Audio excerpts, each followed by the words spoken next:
Start this episode on a high note. It's the high note after that's the falsetto they hit when you kick them. Just change the pitch mid-word. Maybe it's a really excited cry. My favorite types of people. Like Finally. They're fangirling.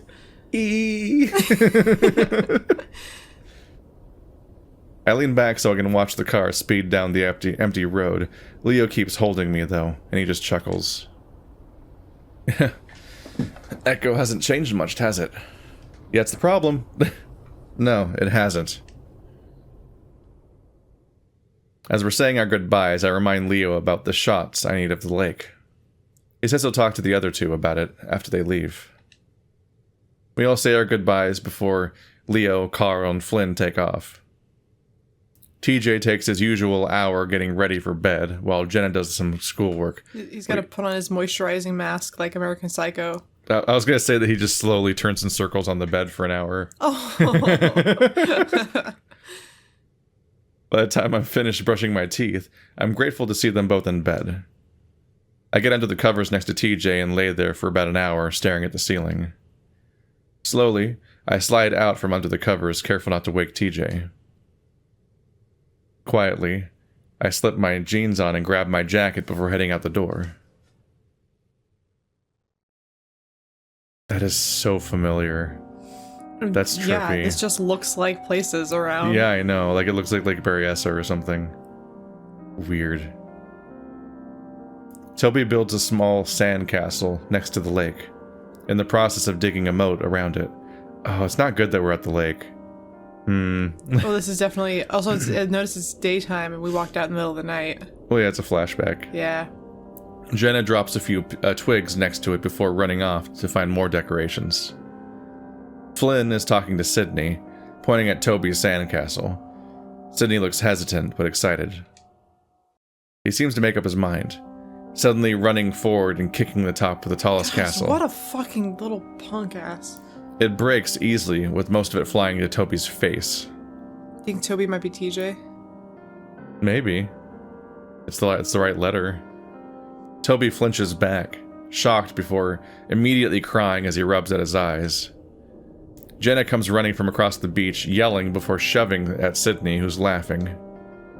She turns to Toby, trying to help him clean his face, but the lynx, pushes her away before running toward the trail back to Echo. Jenna's always been a caretaker. Monday. That's all we get. Oh, it's the river we're going to meet at. Yeah. Yeeya Yeeya River feeds Emma Lake from the north. It's a farther drive than the lake itself, but it does have a few nice clearings along its edge. One of them has a few benches and a rusted to hell public grill that I'm sure no one has used in decades. This is the place that we go. As we're unloading Leo's van, I decide to get the B-roll of the lake right away. I won't have much of a presence in the packet. It won't have much of a presence in the packet, so I think I'm just going to narrate over it later.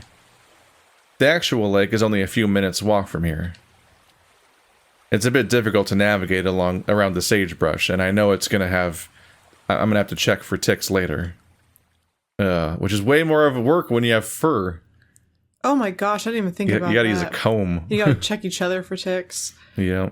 I spoke to someone chimp mode recently who I guess had an infestation of ticks in their home. And it sounded like the biggest nightmare of all time. Burn the house down. And she said, I talked to the pest control company and they said, why do you have an infestation of ticks in your house? And she said, I don't know. I don't know how this happened. What an annoying response. I guess they wouldn't even service it. They don't know how to fix that problem because no one ever gets infestations of ticks in their home. Just what an annoying thing to say. It's like it's equivalent to like, I have this problem. Like, well, why'd you do that? It's like, what? Well, fuck you. Like, have you gone anywhere recently? Like, you're like rolling around in like the brush. Like, why do you have all these ticks? It's like I don't know. But they're like in the carpet and stuff, living in their house, and I'm like, I cannot imagine. It's like I don't fucking know, man. They live somewhere normally. they got here. They live in like a suburban town. Like, I don't know how the hell this happened, but A raccoon? Nightmare for sure. I would guess it's a raccoon. Yeah, but even if you have a dog that comes in and out, how do like they don't usually congregate to the rest of your house. Well, I figure usually where your dog is also not a place where ticks tend to be a lot, but a raccoon travels and just gets in things. Yeah, but so I think there might have been don't leave the body that they're on. They don't usually live in your house. Maybe the raccoon died in the house. Oh gosh, there's just a dead raccoon in the house. They just haven't found it yet. It just happened. That raccoon's toast. By the time I reach the lake, my friends are pretty far behind me, hidden behind a few bends and hills. I'm getting uncomfortable with the idea of me holding this camera while I navigate this terrain. Put it in the bag. Probably would have been better if Leo had just parked the car next to the reservoir while I got out to film, but I guess even that still wasn't okay. There's a large square of paved ground next to the parking lot now. Several benches and a row of brand new grills. Several lamps have been erected around the area, too. Leo was right about the town trying to turn the reservoir into a recreational spot. I can actually see a few jet boats skimming through the water, leaving long trails of white behind them. There's even what looks like a feline of some sort fishing in the shallows. With their bare hands. It would explain why the motel is still in business. Lake Emma's fairly small, only about 12 miles long and 5 wide. I look around before climbing to the top of a nearby hill to get my shots. Even with a few people there, it's still pretty quiet, aside from the train horns, and it's kind of eerie. No, Lake Erie's up north. I wrap up and try to... It's fucking stupid. I wrap up and start to quickly make my way home. You sound surprised that your own joke was stupid. Make my way back. I'm like fucking up lines just enough to be distracted by that. So distracting myself with a dumb joke is like, God damn it, I don't need to split that now. Your brain just does it automatically. Yep. I've had some real dumb ones lately. It's hard to explain why I'm getting freaked out in broad daylight with people around. Either it's because of what happened all those years ago, or I'm just psyching myself out. I'm glad to hear my friends' voices again as I get closer. Then again, it sounds like they're fighting. Good start. Been acting like a dick all day. Be glad I came here at all. Apparently, it would have been better if you hadn't. Maybe I should just fucking leave then. Maybe Flynn. Because he's so friendly otherwise. It sounds a lot more serious than our usual squabble, so I quicken my pace. They seem to quiet down a bit once they see me coming. TJ is off to the side, looking out over the river, occasionally throwing a rock into it. Carl sits in a lawn chair, one of 6 that has been set out in a semicircle. He has his chin on a fist as he lazily stares at me. Jenna and Leo both stand next to each other, looking at Flynn, who's got his back turned, rummaging through the cooler. Hey, what's wrong? Leo sighs. Nothing. You get your fill? See, this is like painfully reminiscent of situations where there's like one person who got the whole gang together and everyone else is having a miserable time, but they're trying to act like it's okay because they want to make that one person happy because he obviously had expectations. Yep. National Lampoon's Friend Road Trip. I think that man, I've like been in situations like that, and it's not even like, it's like, man, it's like I'm trying to like uplift the mood, but everyone's just not helping me do it, and I'm just like, guys, like, please, like, let's have fun together, don't fucking ruin this. Girls like at sleepovers, and one of them starts crying because they're having a bad time, and you're like, God, everyone just get the fuck along, like let's go have pizza, everything's fine, guys. Can you please fucking stop? Yeah, got it. The silence is still awkward, and I have no idea what the hell to do with myself. I finally realize that I'm still holding the camera and decide to put that away. Hey, I'm gonna go for a quick swim. Haven't been in the water for a while. It comes up so much. Well, it's the first time. Look how hard it was to ever get a swim. Yeah, it took a lot of scenes This is like to get to a part with water. I think this is our 11th episode of Echo, and it's the first time that Chase might get to swim. Final. Well, I mean, they shouldn't be in, like, once again, like I said, shouldn't be in California. We don't got no water here. It's not great. No, it's just old. It's old desert. All the parts that aren't desert are fake, not desert. And all the parts that just pretending. aren't desert will be desert very soon. Yeah, go to the coast or else. When we first got here, I was completely disappointed to find that the motel didn't have its own swimming pool. Being an otter, I usually like to swim at least once a day, if not more. It's been 3 days, and I'm feeling antsy as hell for it. Needs his fix, he's jonesing. Flynn finally turns around, a beer in his hand as he cracks it open. It was true that he'd been acting a bit strange today. He'd held the entire trip up by a few hours, and when he finally showed up, his eyes were bleary, and he seemed sluggish, like he'd been up all night. When we asked if he was alright, he brushed us off. Is Flynn an alcoholic? He's not doing good. Yeah, thanks for the help setting up, Chase. You're about as useful as this fat ass here. He swings the paw holding the beer at Carl. Flynn. So enjoy that swim while I set everything out. Yeah, I will. Make my soda a diet while you're at it. I've had it with Flynn. He's souring the trip with his need to be an asshole. As opposed to all the other times where he didn't act. Go fuck yourself. The other times he was just doing it recreationally. This is the time he needs it. He means it today. I ignore him as I strip off my shirt and head to the riverbank. I pat TJ on the shoulder as I pass him before slipping into the water. We're currently in the middle of a drought that has lasted the past 3 years, so the water is low. Only about 10 feet at its deepest. It's enough though, and God, it feels good. It's spring, so the water is pretty cold. I swim back and forth a few times before finally diving in. Ooh, cool. Neat. The CGs in this are really nice. Is Y still hide? They have a painting quality to them. Because they're painted. Are they actually painted? Well, it's the digital painting, I'm sure. That's the world now. It's so weird. This is exactly what I want to learn how to do. I'm like, I have no idea how to digitally paint at all. One thing at a time. I can comprehend drawing lines. I don't understand how you do this. Like, how you even approach it is like nuts to me. The CGs are also surprisingly frequent in this game. Yeah, no, it's nice. No, it is a very pleasant scene. I like that we're seeing more of Chase, because like during our Route 65 playthrough, I was like, what the fuck does this guy look like? What does he even look like? Now I know he's a dumb little goatee.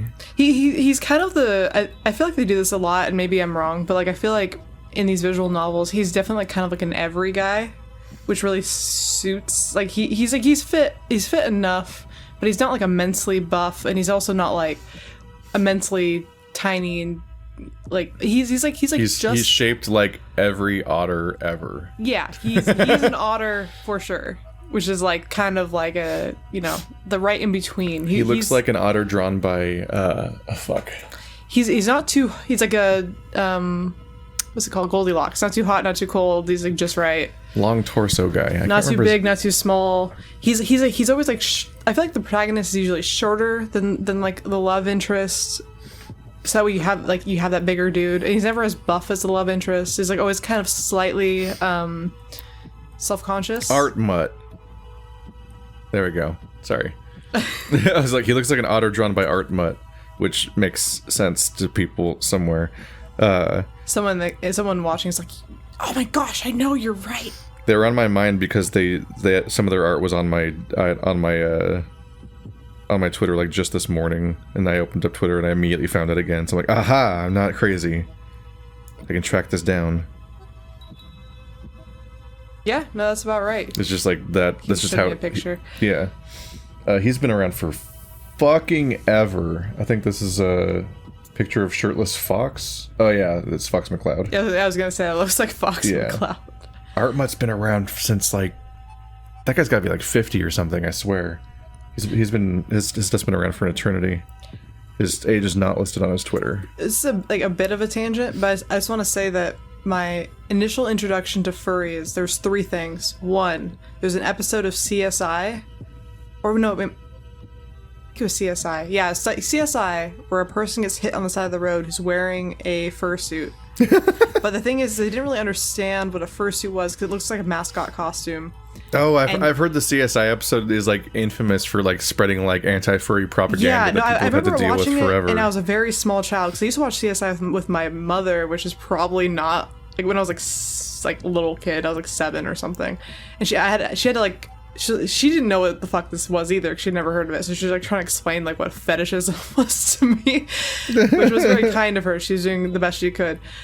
But I was like really confused. I remember the episode stuck with me probably almost more than any other CSI episode ever did because I had so many questions. And it's like all wrong. It was super wrong. Looking back on it, I'm like, half the people were wearing latex masks, like Halloween ones, and the other half were wearing like legit mascot costumes. Woo! And I was like, I guess the guy died on accident because some hunter thought he was an animal in the woods and shot him. So it was one of those episodes where there was no actual person to arrest because it was a genuine accident. Like it was something like that. Real weird, like real dumb episode. It's kind of funny. Probably should watch it again sometime. I know I'd find one eventually. He used to draw otters like constantly in the before times. It's one of those artists that's been around for so long that you could like... Reminds me of Weasel. You could probably just like separate their art into like eras. Like you recognize what it looks like. There's people that have been around for that long. Anyway, good painting, y'all. Good job. Yeah, beautiful painting. It's actually like print worthy. Like Jesus Christ, this is really cool looking. It actually looks kind of like the thing I have of the book at the bottom of the water. That framed picture. Yeah, no, that's a nice piece of art. You just picked it up from some person that was painting it, right? Yeah, well, it was they were selling it at a stand at Street San Francisco. Art. Yeah. I think every person should own at least one piece of that. Eventually I settle on drifting to the bottom, laying and gripping on the rocky floor as I stare at the shimmery light above me. I feel the gentle current run over my body. It's nice to be away from all that tension above me. I feel isolated, alone, and for now, that feels good. That's the classic, like, letting yourself fall to the bottom of the pool type of meditation people like to do. This visual also, like, sells for you the idea of, like, why he was, like, looking, like, why he keeps mentioning this, like, why, or thinking about it, like, wanting to get here again. Because you're like, oh shit, look at this. Only I could really come down this deep, the others not being able to hold their breath as long or being too little. I remember when we were younger, I would give the others rides around the lake, able to swim for nearly half a mile and back. Wow. Even Flynn the asshole had done it a few times. It was one skill I had that I was proud of, even if it was inherent to my species. It still made me somehow useful, or at least different from everyone else, in a good way. I'd always felt like the odd one out in the group, as strange as it sounds. Where everyone else had a strong, distinct personality, I was just... average? Like some kind of, like, dating sim protagonist. Yeah, an everyman. Sometimes I wonder if they were just friends with me because we all had been when we were younger. The whole trip has forced me to think back on all those memories I have of this place and my friends. They were always doing the cool things, being different, while I just sort of blended into the background. Even then, I wanted to do something, to stand out somehow. So then I got caught jacking it to fox and horse porn, and now I was uh-oh. That's what I'm trying to do here, I guess. It's been about 7 minutes, and I only know that because that's about as long as I can hold my breath. I decide I should go back up and help out, so I slowly let myself float back up toward the surface, trying to stay in the same spot. I was fully prepared for a moment to happen. I was like, something's gonna happen down here. Just when you have somebody like go underwater for too long, and it's like they're isolated from anybody else, and there's also like sort of like a sensory deprivation thing going on for somebody that has like hallucinations or something. I'm like, are we gonna have a moment game? Is something gonna happen?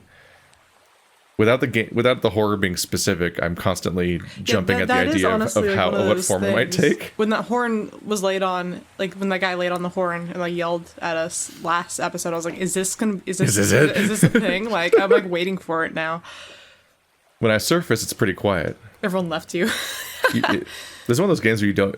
It's one of those visual novels where you're not getting full impact if you don't have audio on. Like there's like moments, like audio cuts and like music cues that are really specific. Yeah, you can and definitely then, like, tell when something's going to be important because the music swells, you know. And that horn totally is the like small town fake out jump scare you have at the beginning of a horror movie. Or the one where the cat jumps off the counter and knocks something over because there's always like a fucking cat everywhere. Yeah, something falls over, some asshole honks, and that's like. It has like too much of a jump scare sting because it's in a movie that's going to have horror. So you're like, oh fuck, the hobos, not the hobos. The hobos. Just a complete, not even accurate word. It's just they're on a redneck rampage. For a second, I wonder if it's a psychobilly freak out. For a second, I wonder if everyone is just gone. Of course, that's ridiculous, and. As I come over the embankment, everyone's there. Predictably, Flynn didn't get my food out, so I go to the cooler and grab a sandwich and soda before sitting in an empty chair next to Leo. Gosh, you had asked him and he did not listen. No. Apparently, it was a good idea to bring lawn chairs, considering the tables looked like they were covered in a year's worth of bird shit. That is... I hate public benches. Yeah, that is unfortunate. That is the truth, though. How was the swim? His tone is bitter and salty, like his tears. He's not in his usual grumpy but good-natured mood. Is that what it's supposed to be? He's genuinely unhappy. What the hell was his deal? His normal version of being an asshole doesn't sell me on the idea of it's like being good-natured or friendly. I mean, it definitely feels like one of those people where I'm like, why do we hang out with this guy? Who brought him here? Like, he was kind of like, you know, like, I don't know. I feel like people can, like, jab each other in the ribs just a little bit, just kind of, like, tease each other. But there's, like, a point where it's like, you can't do that all the time. If you do that all the time, then you become, like, an insufferable person to deal with. It's cute to be, like, kind of be, like, dickish with your friends. Because, you like, I think real friends can only be dickish with each other to an extent that is more dickish than they're able to be with other people. It's like a certain kind of dickishness that you can only be amongst your friends. I only really tease the people I actually like, you know what I mean?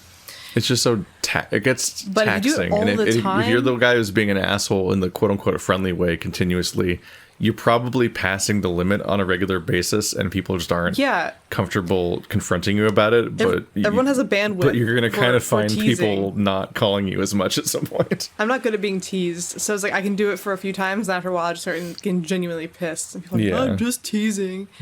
Guys are always fucking like that when they can't talk about their feelings. Like, just teasing. And I'm like, I'm gonna fucking punch you. Like, you better go away. I'm just honest. I'm just such an honest person. Oh, that means you're not good at talking. What the hell is his deal? Amazing. I'm gonna have to come back here again sometime during the week. You lizard people don't understand. You hardly ever need water. You lizard people. You lizard people. It always scares the hell out of me when you're down there that long. I'm built for it. I remember when you'd give us rides? That was fun. Remember when you'd always scream like a girl when Chase would go out too far? Oh, wow, I remember that now. Hey, I never really liked water. He's a cat. Anyway, Chase would do it on purpose. He knew I didn't like it down at a certain point. Carl looks at me. You know what was really cool? Was when you'd take us down for a dive. Oh yeah, Chase was like our own little submarine. I'm starting to get that otters are swimming clowns vibe again. Still, I kind of enjoy the attention. We'd get you to take us out to the bottom so we could look for treasure. The real treasure was you all along. Leo makes air quotes around the last word. And you know, we probably would have found way more stuff if you guys hadn't been dragging me down. I remember when... Are we really fucking talking about this? Dude, everyone's having a fun time but you're outvoted. Go away. Yeah. Everyone's so happy to have you along, Flynn. Everyone turns to look at Flynn. His voice is low and dangerous. There's a chill in the air because we all know what he means. I was actually feeling pretty good about it at this point. Like we crossed a bridge, being able to talk about it for once. Apparently we hadn't. Flynn? No, I'm serious. Do you think it's okay to fucking talk about this when the lake is just a quarter mile that way? Uh-oh. You know what, Flynn? I think we should. Isn't that part of the reason why we're here? No. If that were the case, we'd be over there. But we're here, and why is that? Everyone's quiet for a moment. I see TJ shrink into his chair, staring hard at his lap. Flynn, we came here because Chase needed footage. A change comes over Flynn. His face darkens and everyone senses it. Ooh, like some techno. What is this? Like edgelord music coming in hot. Oh, man. Trent Reznor did this track. I'm trying to think of one of my favorite DDR songs, but I can't think of what it's called anymore. Oh, well. Flynn turns to me, and it takes some effort not to flinch back. Yeah? And why is that, Chase? You gonna put that in your fucking documentary? No, Emma Lake's an important part of Echo's history. Just what? Flynn raises his brow ridge at me, and finally I just lower my eyes. This was a stupid fucking idea. You know what, Flynn? If you'd be a little more open, tell us what's on your mind, we'd be able to avoid a lot of this kind of stuff. Oh, you wanna know what's on my mind? Flynn swivels and marches up to Carl. Alright, let's start with you. You're fat, lazy, no motivation, no future. What the fuck? What the hell are you planning on doing with your life? Oh my gosh. Sit here, waste away an Echo, mooching off your parents until you're dead? Carl stares back up at Flynn impassively, though he hunches in on himself a bit further. Flynn, don't do this right now. And you, thinking you're better than everyone else. I can tell, you think everyone in Echo is trash. Just because me and the others haven't left you, Haven't left, you think? yeah, it's like that needs to be common, doesn't there? Just because me and the others haven't left, you think that we're lower than you. Just because we don't have an education, we're a bunch of retards. Yeah? Well, you left your whole fucking family behind without even saying goodbye. You know what's even going on with them right now? What they're dealing with? Yeah, real fucking hero you are. You think I... Stop it, Flynn. Ah, our unquestionable leader. We wouldn't have been friends without you, would we? That's why you brought us here, right? So we can all bond? Or, wait, was it just because you wanted to get into Chase's pants? Leo's ears fall flat. Probably. You've been a mess ever since he left, so let me be the one to tell you. It's over. It's fucking unhealthy. You're obsessed with him. Slowly, his head turns to me, and I brace myself. And I can't imagine why. You, Chase, have the personality of a fucking rock. I wish you could see yourself. You just sit there like a creep, watching everyone, weighing everything that we say. Like the player of this game? Yeah. And don't think I haven't caught the way you stare at all of us, like we're all objects to be collected. Like the player of a sim like this? What, yeah. Are you just planning to psycho through all of us for sex? Oh my gosh, they're calling us out. They're calling out the premise of a visual novel. Sure seems like it. Flynn stops, then exhales. It seems like it's over. I really hope it is. No, because he's gonna go after TJ, yeah, TJ's... who we suspect of having a direct connection with what happened to Sydney. Well, and also he's the most fragile. That proves futile, though, as Flynn turns slowly on TJ. Oh, what a scary picture. I had silently prayed that the lynx would make a run for it while Flynn had his attention focused on us, but TJ looks apathetic. Like a statue, like there's no soul in him. Flynn pauses, though, as if he's at a loss for what to say. Finally. What happened, TJ? Flynn. Leo stands up, and from his posture I can tell the wolf is ready to fight. Memories are starting to flow back. TJ, Flynn, thinking he'd done something too. I stand up as well. Flynn may sound like a hard ass, but physically, Leo has him beat easily. Flynn can obviously tell that he might have a fight on his hands, though it's clear he doesn't want that. He drops his shoulders, seeming to shrink, as if invisible strings that have been holding him up were cut. He turns to us, then gestures at TJ. I just want the truth. Can we just put a stop to this today? Right now? I don't think you know how much of a fucking nightmare this has been for me. Not really knowing. TJ. TJ stares up at Flynn, muzzle set grimly. What happened to Sydney? It's dead quiet. TJ stares at his lap, not moving. Come on, let's... Flynn holds up a hand towards me, still staring at TJ. Slowly, TJ looks up, his face still stoic, still made of stone.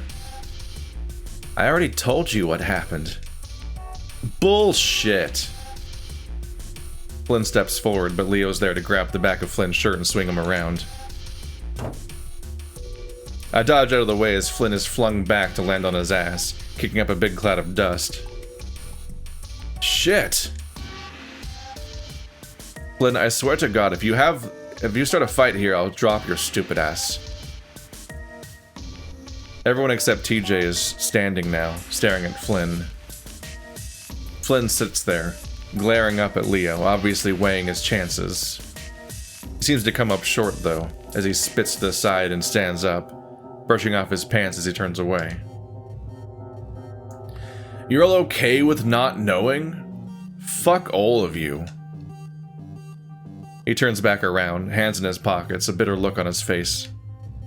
This whole thing was stupid. Leo, we're not even friends anymore. Flynn scuffs the ground before turning and walking toward the trail that goes back to Echo. God damn it, Flynn. Fuck off. Flynn keeps walking, and it's pretty clear he isn't coming back. I raise a paw and rub it over my eyes. What was he doing? He's a passionate guy that'll sometimes just explode with all his insecurities before running away and hiding for a few days. Toxic, you might say. He's skewered us all like that before. That was classic Flynn. Why do you hang out with him? Why do you hang out with him? But he was especially mean. Dark. And the part with TJ, I vaguely remember Flynn having some sort of suspicion. But that had been a long time ago. Had he been sitting on that this whole time? I look to the left and see that TJ is gone. Carl's still sitting down, but now it looks like he's pulling out a joint. Leo's walking off down another trail, cursing while Jenna follows him. I stand there, next to my chair, undecided. Oh. What?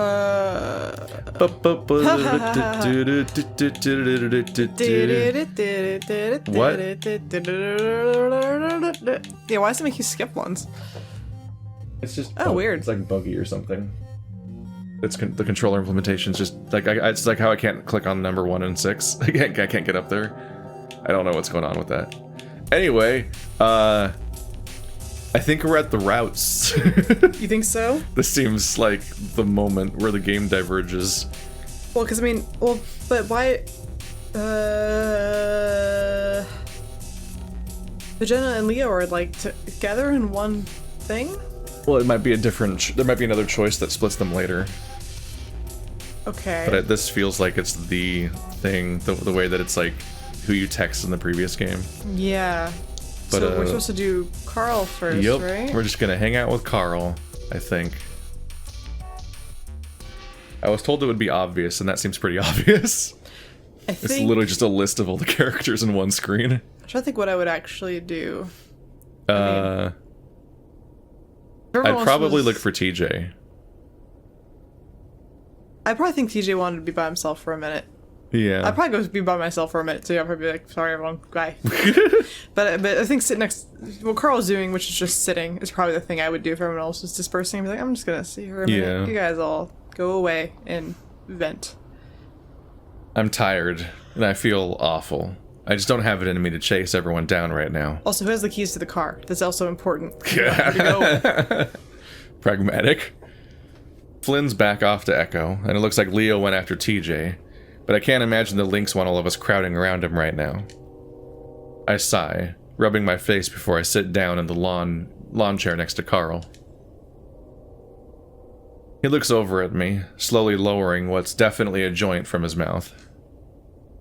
What? I don't mind. I make a go-on gesture with my paw. Carl shakes his head, though, pushing the disheveled tube back into his front pocket. Nah, I always kind of feel like a dick when the other guy isn't into it. Want me to leave? He shakes his head with a quick flick of his horns. No, man. I just do it when there's something else to do. Ah. There's a moment of silence, and I feel a little pressure to break it since I'm the one who interrupted his bake session. I actually tried it a few years ago. Carl looks surprised. Oh, really? How was it? I shrug. Pretty bad. Wasn't a muffin, I think. Carl makes a face at that. That is definitely a face. That's a new face. Edibles. Yeah, well, I ended up eating one. Didn't feel anything for a while. Next thing I know, I'm face down on the floor and everyone's freaking out. It's not usually how that goes. He's not very big. Yeah, but I mean... Granted, he's probably bigger than you. You don't, like, pass out, like, lay on the ground. Like, I don't know. I mean, you might lay on the ground. I don't think he's passed out. I think he's just a mess. He's just having a moment. I think he was like, I'm gonna lay down. Usually you probably tell everyone first. Like, hey guys, I'm gonna lay down. Shit, that sucks. It was kind of funny, but I don't think I'll ever try it again. Carl pulls the joint back out of his pocket and holds it up. That's why you should use one of these. It's easier on the brain. Yeah, well, I guess I just don't like the idea of putting smoke in my lungs. Because he's a swimmer. Carl puts the joint back in his pocket. I get that. Again, there's a few seconds of silence and I try to think of something to say, but Carl beats me to it. Crazy shit, huh? I assume he's talking about what just happened. Yeah, crazy. But you know how he is. He's regretting everything right now. Well, I guess I'd rather he just wouldn't say it in the first place. What he said to TJ, man, he picks on him a lot, but that was crossing the line. Well, I think his picking on TJ is motivated by just unironically not liking TJ because of this thing that he's always got in the back of his mind. Carl scratches behind one of his horns, then rubs his nose. Well, yeah. I guess I never understood that either. Making fun of TJ is like making fun of a cloud.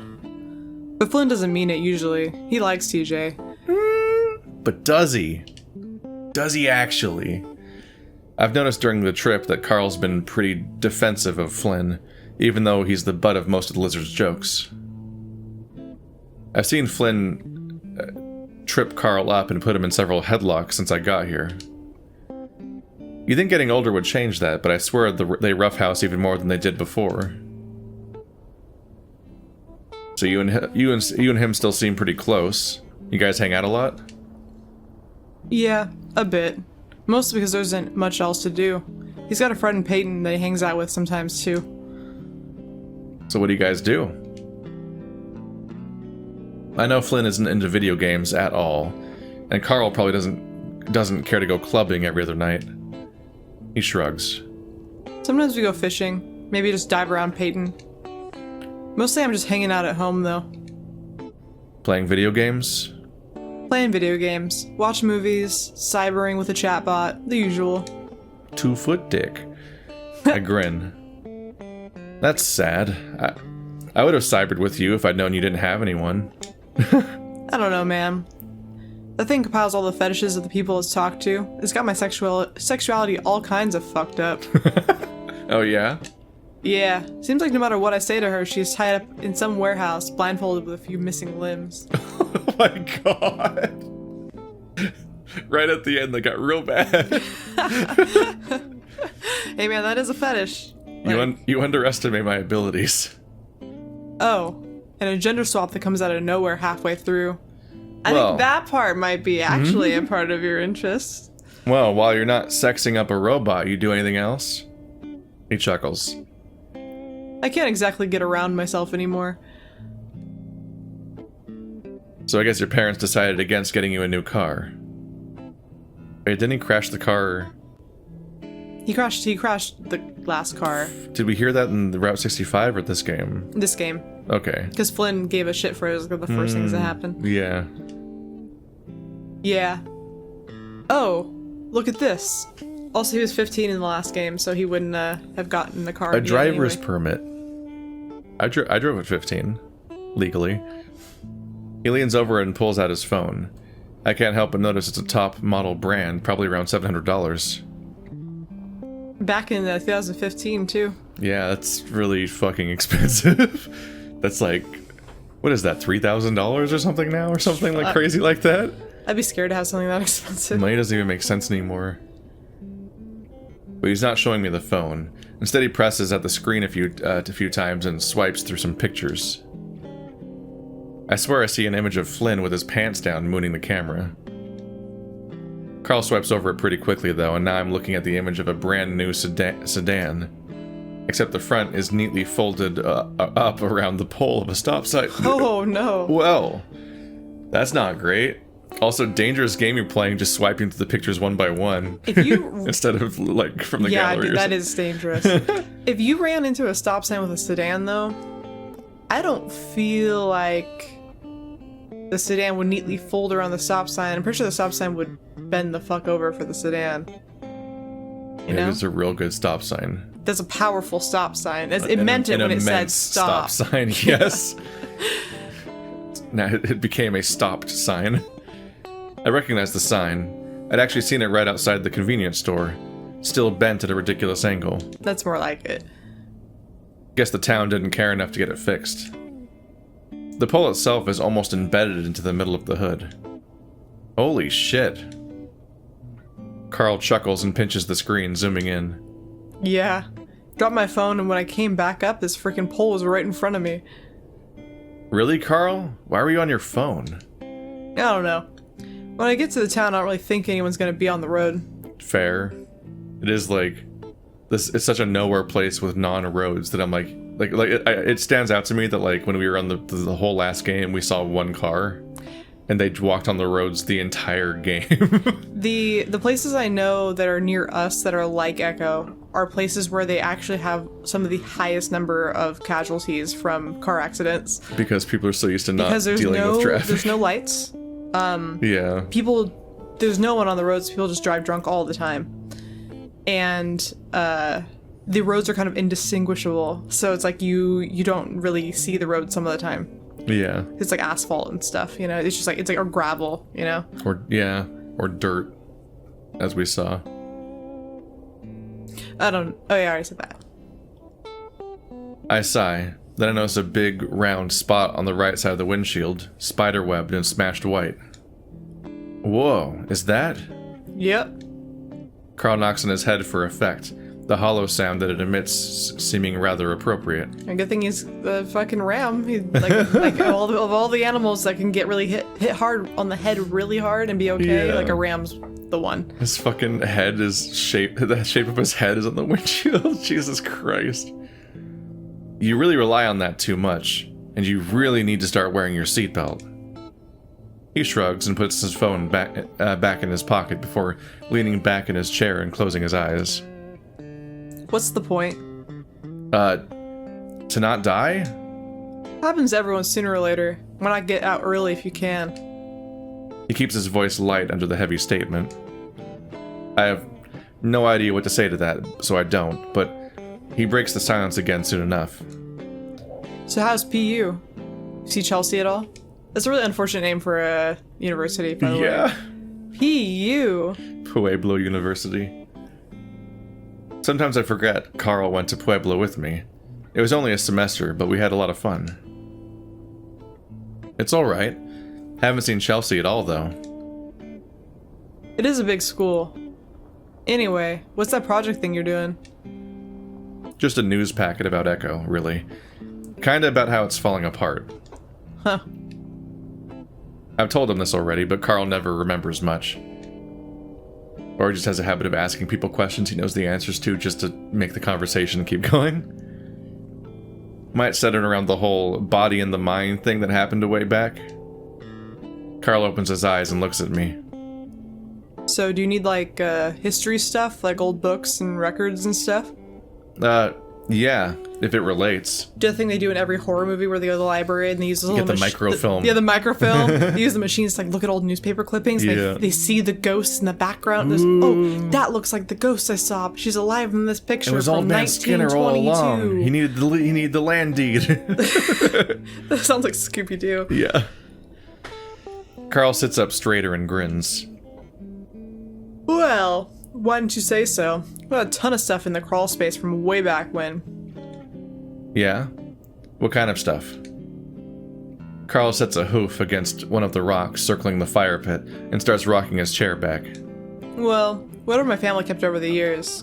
That one guy, Carl snaps his fingers a few times. you know, the guy, founded this place, James? Yeah, sure. He's like my great-great-great-grandfather or something. I think we still have some of that stuff back from back in the day. My parents were thinking about setting up an Echo Museum thing, but they never did. This might actually be useful to me.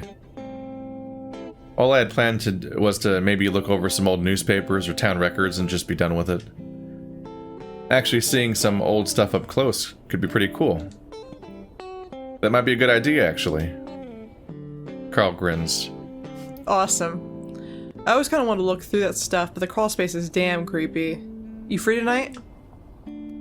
For the first time, Carl actually looks excited. Oh, wait, never mind. Flynn's taking me to the dentist appointment early in the morning. How about around 11 tomorrow? I smile. Is he like your mom? Is he your dentist appointment? Because he has a car.